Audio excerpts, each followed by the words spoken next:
Good morning, everyone, and welcome to our online press event on COVID-19 and small businesses.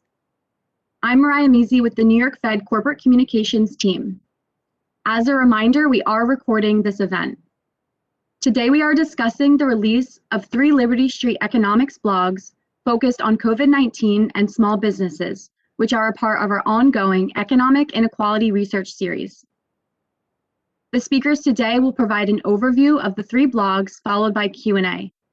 I ask that you please hold your questions until then. As mentioned in my email this morning, this event is on the record and attributable to the respective speakers. Before we begin, I quickly want to introduce my colleagues at the New York Fed, whom you'll hear from on today's call.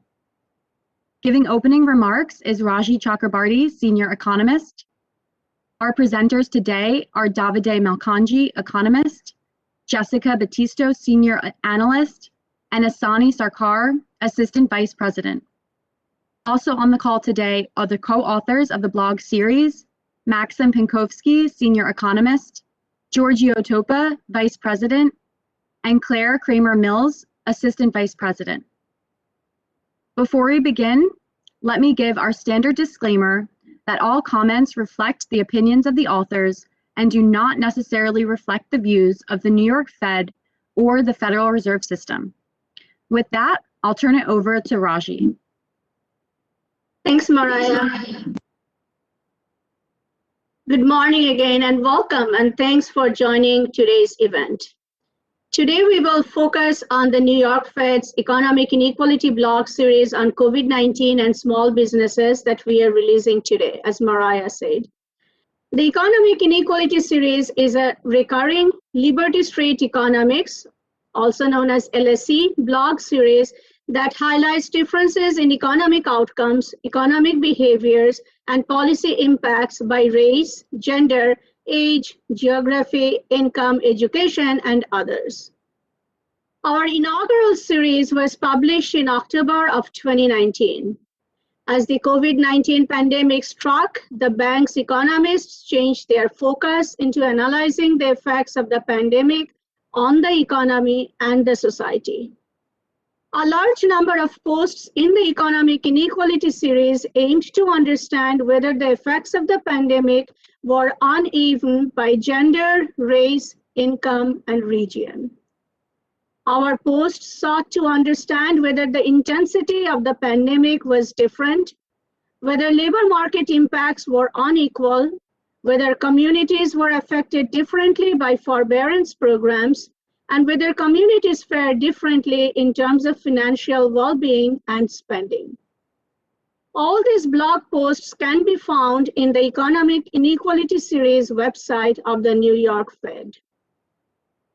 Our drive to analyze economic inequalities and equitable growth is an ongoing effort, and we have a number of upcoming Economic Inequality series lined up. The next series, releasing in late June, will look at inequalities in credit access and financial intermediation.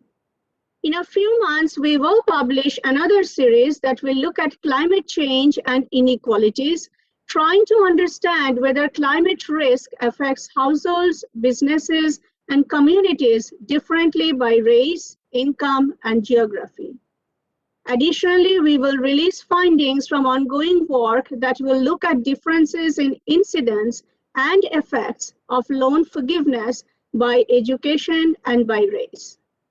And there are many more. So please stay tuned for the release of this exciting economic inequality work in the coming months. And with that, I will turn it over to Davide Malkanji, who will summarize the key takeaways of the first blog in the series. Davide, take it away. Thank you, Raji, and thanks everyone for joining. So if I can have my first slide, I'm going to talk about the first blog post. So small businesses were severely affected by the COVID-19 pandemic. However, contractions and recoveries may be quite uneven and follow different trajectories. And this is something that depends on the characteristics of the various communities. This is something we have explored in various posts and published in the Economic Inequality series of Liberty Street Economics, as Raji alluded to, and what we do in this blog post. In particular, we look at communities that differ by income and race. So first we look at income, and in particular median household income at the county level. And then we use data collected by Womply on small business revenues and track its evolution over time. At the beginning of 2020, there were no visible differences between high and low income counties when it comes to small business revenue growth. However, when the pandemic hit, small business revenues fell for most US counties, but more so for high income counties. Thereafter, in the following months, small business revenues rebounded, but this rebound was sharper and faster in low-income counties, and the gap between high and low-income counties remained open for a few months, although it narrowed down and eventually nearly disappeared at the beginning of 2021. We then zero in on the food and accommodation industry, which was particularly affected by the pandemic, and we find similar patterns and differences were even more marked. In particular, the gap between high and low-income counties persisted for longer and was still present at the beginning of 2021. So our result can be explained by various factors. I'm going to touch upon a few that we think may be important. First of all, high-income households typically consume in-person goods and services, which were restricted by the pandemic, by social distancing. For instance, in a recent Economic Inequality Liberty State Economics post, we have shown that high-income households are typically more likely to spend on restaurants and recreation. To the extent that customers at local businesses come from the same county, so they are local as well, this would translate in the findings that I was describing before. It could explain part of those. A second likely explanation regards the direct effects of the pandemic in the form of policy responses. So, for example, non-pharmaceutical interventions, NPIs, and also social distancing. It may be that these patterns were more severe and lasted longer in high-income counties, and therefore translated into a slower recovery for small business revenues. Finally, we have shown in another post in Liberty State Economics that lower wage workers, especially those that work at local businesses, experience widespread job losses during the pandemic. However, supplementary unemployment benefits and stimulus checks likely provided a cushion against these income losses, and this may have translated into a more rapid recovery in consumption and therefore in small business revenues, especially for low-income counties, which is what we observe. We then investigate whether there were differences by race. And to do so, we define majority minority counties as those in which at least half of the population is Hispanic and or non-Hispanic Black, Asian American, Pacific Islander, or Native American. We find that majority minority counties were more affected by the pandemic in terms of small business revenues. So small business revenues fell more at the onset of the pandemic and remained subdued for longer. So the factors that I was mentioning before may be applied to this finding as well in order to rationalize them. But moreover, also recent research has shown that other factors may be at play. For instance, the fact that minority-owned small businesses were disproportionately more likely to close at the beginning of the pandemic. So in conclusion, we find that while small businesses were severely hit by the pandemic throughout the US, there were marked differences across communities when we look at differences by income and race. So in the next post, I will pass on now to Jessica, who will talk about fintech, small business loan recipients. Thank you, and good morning. So yeah, in this blog, my co-authors and I examine where Fintechs distributed Paycheck Protection Program loans.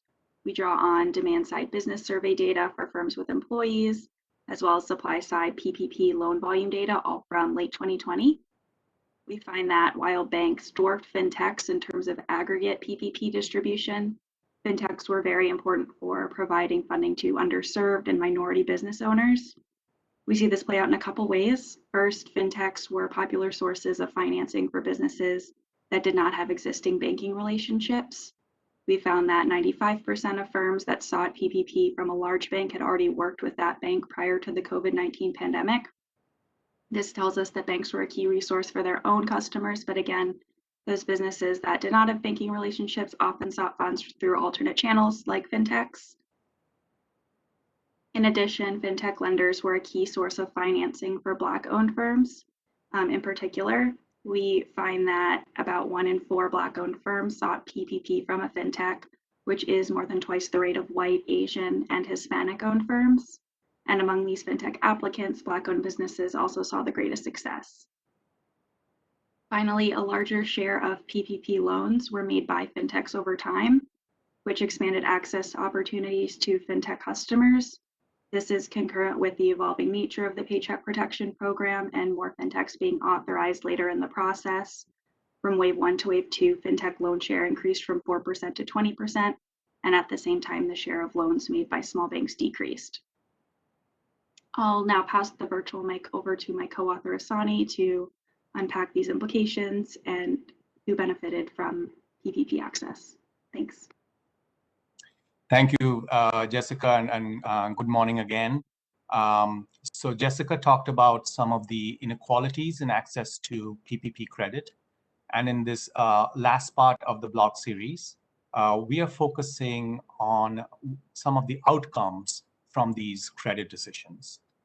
And what we're going to do is focus upon small dollar loans, which are defined in the Fed's Small Business Credit Survey as loans of size $25,000 or less.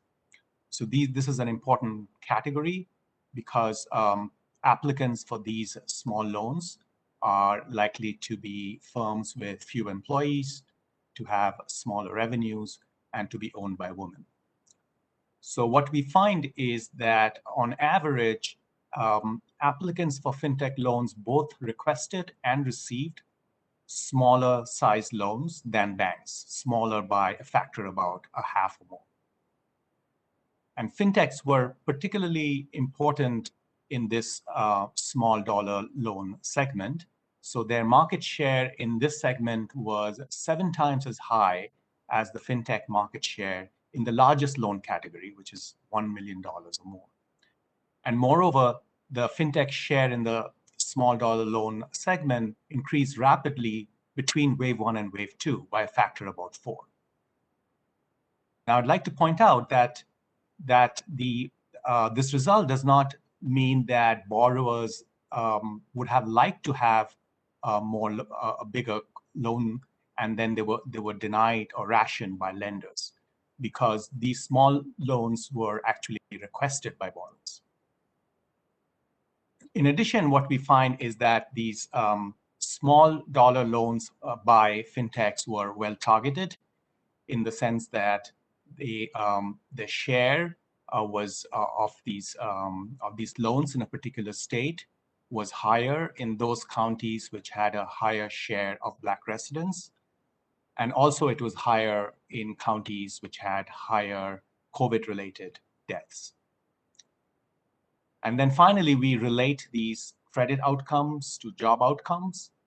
And what we find is that those firms that had applied for PPP and other emergency loans were more likely to have reduced their workforce. And this was even more likely for Black-owned firms. And then once of those applicants which actually received money from PPP, then they were more likely to rehire some of their workforce. And Black-owned businesses which did not receive funds, either because they did not apply or they applied but were not approved, they were less likely to rehire.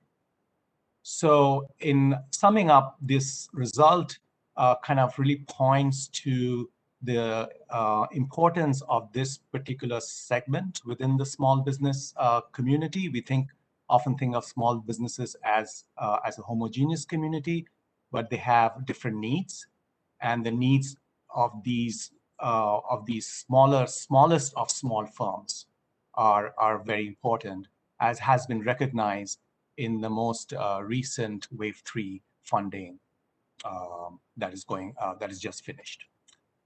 Thank you very much, and with that, I hand this back to Mariah. Wonderful. Thank you so much, Asani. With that, we're now ready to take questions.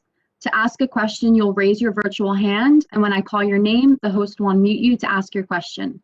If you're having any technical issues, you can also submit a question via the Q&A panel at the lower right of your screen. Please remember to state your name and affiliation before asking the question and to lower your virtual hand when you have finished asking your question.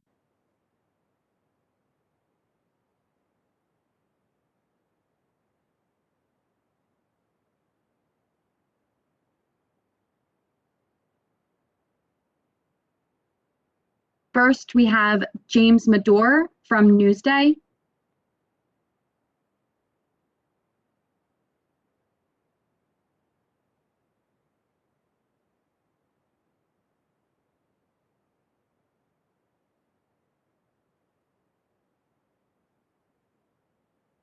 Vivian, can you please unmute James?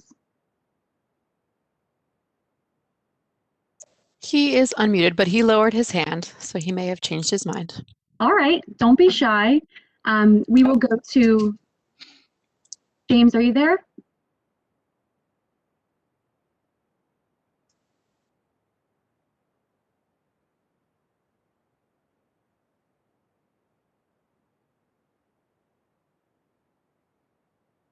Well, in the meantime, let's go to Miriam Cross, American banker. Vivian, if you can please unmute Miriam. Hi, can you hear me? Yep. Okay. I have a couple of questions. Do you want me to start with one? Yes, if you can please start with one, Miriam, and then we can circle back if we have time for second questions. Sure. So why do you think, why did fintechs have such an impact on Black-owned businesses in particular, more so than Asian and Hispanic-owned businesses?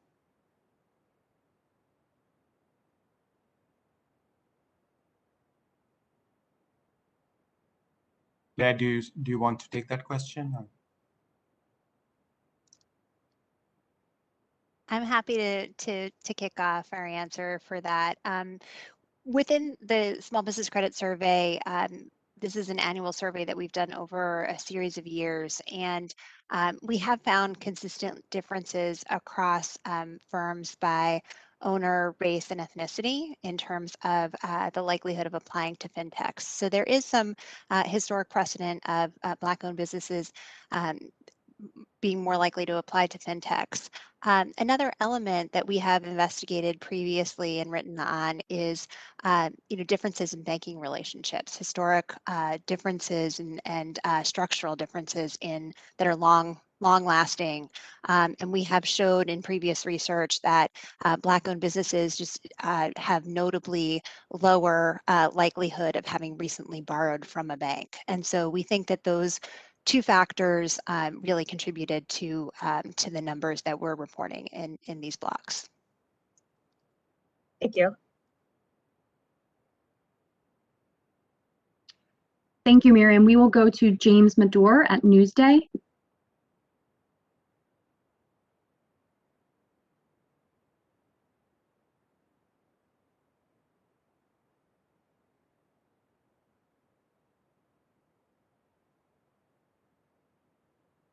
James is unmuted. He also looks like submitted a question via Q&A.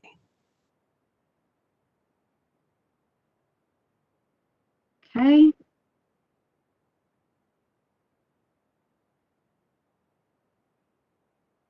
All right, we will go to Zach from Politico, if you want to unmute your mic. Hi, can you hear me? Hello? Okay, thank you. So there's a gap in, official demographic data from the SBA because they didn't collect it for various reasons. So I was wondering, how did you extrapolate information on race and ethnicity for this research? And did you use any official data? And also, how many fintechs are we talking about here? Thank you. So the way we did that is basically, you're right. The SBA, the PPP data has very sparse data on the race. So what we did is, since we had access to the SPCS survey data, we basically did a merge between the two data by borrower name. So essentially, the information is coming from the SPCS survey. And in terms of the exact number, I don't have it offhand, but I can get that for you. Thank you. So in the case of the first blog post, as a response to this question, as Davide mentioned in his presentation, we are actually looking at county demographic characteristics, and we split counties into low income and high income based on median household income. And we also split counties into majority minority and majority non-minority based on racial distribution. So it's basically based on county characteristics. We can go into more detail if you would like, but that's what we do. Thank you.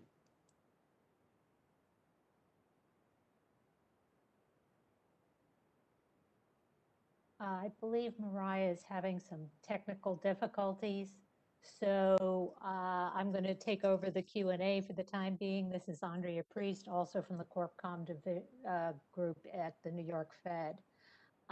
We have a couple of questions in the Q&A. So let's start with this one.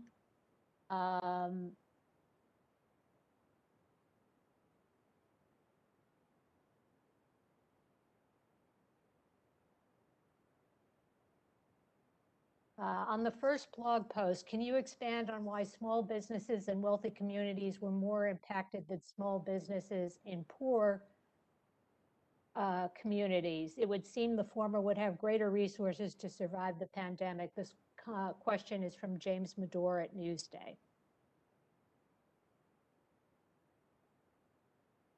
I can take this question. I think Davide mentioned a few factors in his presentation. In particular, the small businesses in wealthy communities may have been more customer-facing and thus more subject to the particular shock of the pandemic than small businesses in poorer communities. Additionally, it could have been the case that wealthier communities were more affected by non-pharmaceutical interventions, such as social distancing, restrictions on the operations of businesses.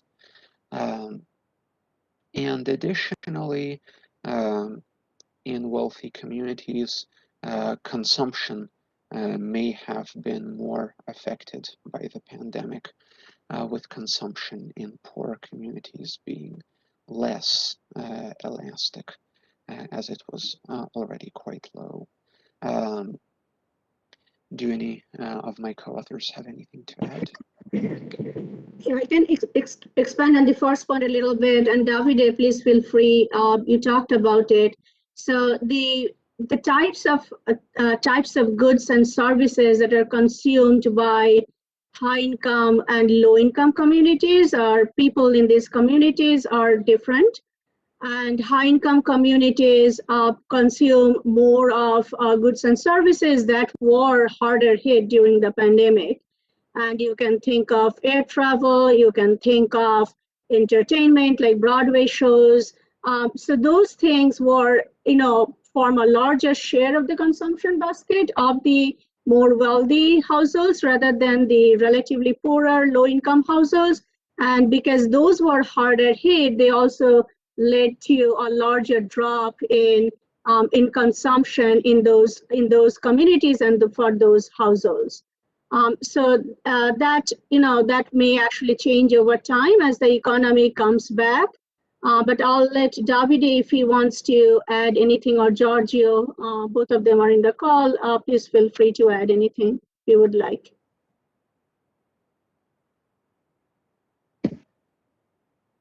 Thank you, Raji. We'll take a question from the Q&A chat from Lydia DePillis at ProPublica. Are you counting all PPP loans processed by Fintechs, including those for banks, or only those done by Fintechs directly? Yes, thank you. yeah, we are counting all fintechs, including those. We are counting fintechs where two types of fintechs. Fintechs which directly provided loans themselves, and there are a group of fintechs which partnered with banks, and basically the banks kind of acted as an agent for processing the loans. So we, and this is also in answer to a previous question, we have a total of 28 fintechs in our sample, and there were 4 partner banks.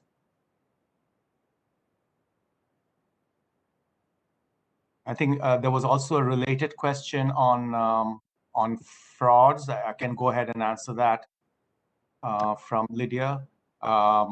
So in terms of we don't actually have data on which loans are fraudulent, which loans are not.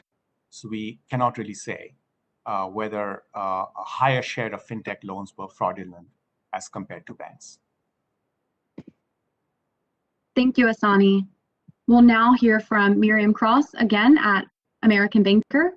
Vivian, if you can please unmute her. Hi, thanks again. So if I'm understanding the charts correctly, banks received and approved more applications from Black businesses, but fintechs seem to cater to Black businesses the most. So can you just elaborate again on why that is?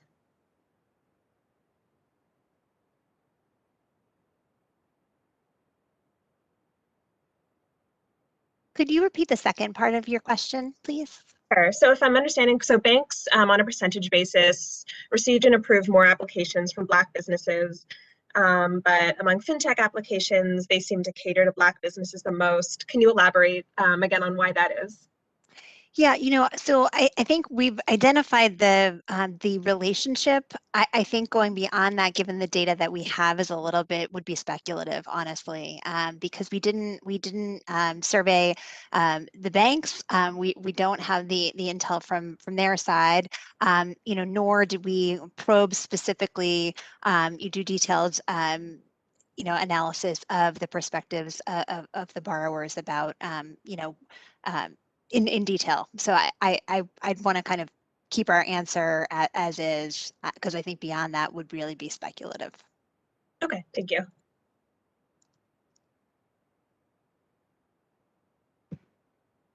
Did any of the other blog authors have anything to add before we move on to the next question? All right, we will go back. Zachary, I believe your hand is still raised. Do you have another question?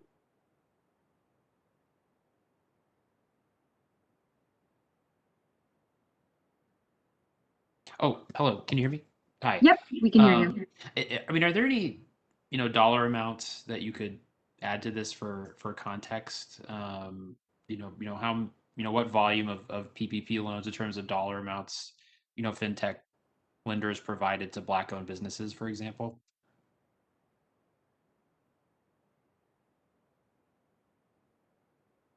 We don't have that number in terms of the share specifically for Black-owned businesses. What we have in the blog is that we have the share of fintechs in the aggregate for different loan size categories, and as I mentioned, these were about a factor of 7 times higher for fintechs for loans $25,000 or less versus $1 million or higher.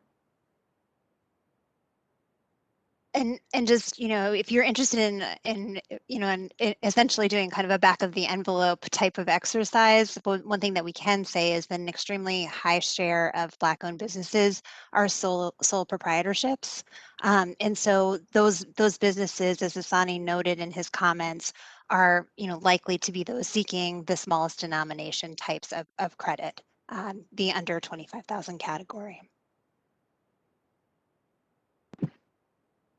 Thank you, Claire. Thank you, Asani. James Madore, do you have another question you'd like to ask?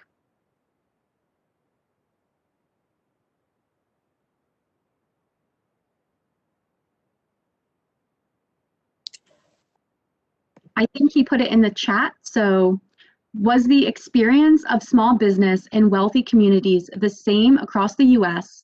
How did the New York metro area fare compared to other areas of the country? Thank you, James.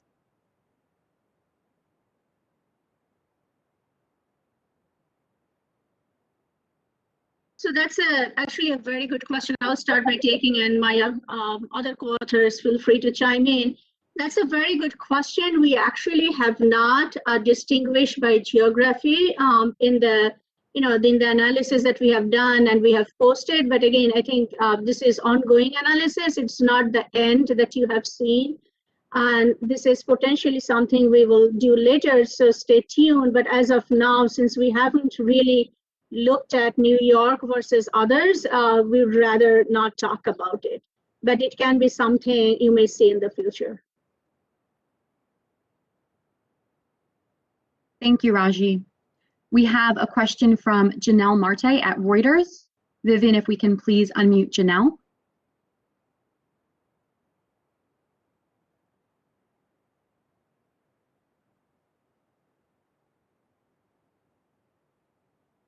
No. Yes, can you hear me? Janelle, yep, we can hear you. Okay, great. Thank you. So I wanted to ask, so you did mention that the people who took businesses that received loans from fintech firms, that they were smaller overall, but was there anything else in the research to show how those loans may have differed either in forgiveness rates or in how quickly or how long the approval process took, or anything else about the process that would show a distinction or any kind of difference between in the experience for these business owners?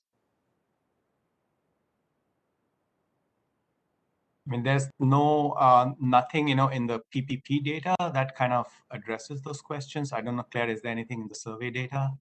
No, I think really, so as undoubtedly, you've noticed, we leveraged the PPP data that SBA put out, for as much detail as we could. And in our survey data, we are able uniquely to leverage race and ethnicity and gender of borrower, as well as more specific amounts that they requested.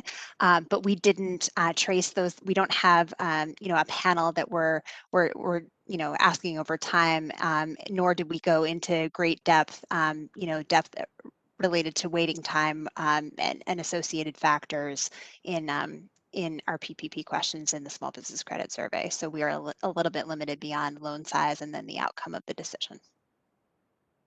I think so just to kind of add to that, so in our blog we have some links which go to the kind of wider research on this topic, and there are other surveys out there which have addressed that question. So I can actually add a little bit. We actually have in the last Economic Inequality series, we had a blog post that actually looked at small business owners. And it looked at outcomes of the small business owners, and that's something that you may be interested in. I believe it was released on the May 19th, and then looking at, whether the small business owners, how their mortgage balances were, and whether or not they were doing better. And generally, I think the crux is that this actually helped them. So I think you might find that blog post interesting. What I'm going to do is I'm going to paste the link in the chat, and if you are interested, I think it actually would answer the question. I do not know if I have the ability, otherwise I can send it to Mariah and Mariah can post it. Here is the link. I don't know if you guys can see it. Raji, we can send it after the event. I think that'd be very helpful. Great. Thank you. I wanted to, hi, this is Giorgio Topa. I wanted to go back to the question about the New York metro area and sort of urban areas more generally. So we did see that, from other small business data, as well as things like open table seating reservations and so on, the New York metro area and New York City in particular were hit much harder than the nation overall. Small businesses, especially in the sort of food and accommodation industry, were hit harder than the rest of the country. And we're also seeing a slower recovery. You know, hopefully things will recover, but it's been slower than the rest of the country. And more generally, to the question earlier about high-income neighborhoods, those tend to be more urban. And so that's related to the point that Maxime made earlier about you know, various restrictions and social distancing being perhaps tighter in urban areas than non-urban areas, as well as behavior. You know, the actual behavioral responses of people in those areas may differ as well. Thanks. Thank you, Giorgio. It looks like we have another question from Miriam Cross. Miriam, go ahead.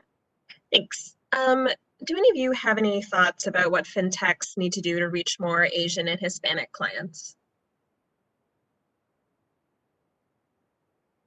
Yeah, I mean, just based on the data that we have, unfortunately, that's not a question that we can answer at this time. I don't know, Claire, if you have anything to add to that. I think one interesting finding to highlight is you know, apparently, essentially, fintechs gained market share in PPP, you know, at the expense of small banks. I think there, in previous research, we've uncovered in the Small Business Credit Survey that certainly large banks tend to be often the first you know, source that small businesses will apply to. We've also noticed differences by race and ethnicity in terms of the propensity to go to large banks versus small banks versus fintechs. So I think that, you know, we can just say that your observation about Asian and Latinx borrowers is interesting because we don't see high penetration, particularly among Latinx businesses for small banks. And if you think about small banks and fintechs essentially, potentially, you know, serving similar populations, I think there's real opportunity for fintechs there. But beyond that, I feel uncomfortable expanding, you know, based on what we know. Thanks. Thank you so much, Claire and Asani. I'll just give it another minute to see if there are any other questions from the reporters on the call. Is there any other key takeaways or conclusions that the blog authors would like to state before we conclude the call?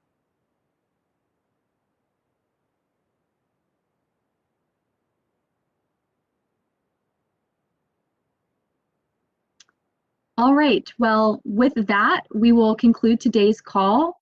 Thank you everyone for attending, and please feel free to reach out to me directly if you have any follow-up questions on any of the materials, discussion, or blogs.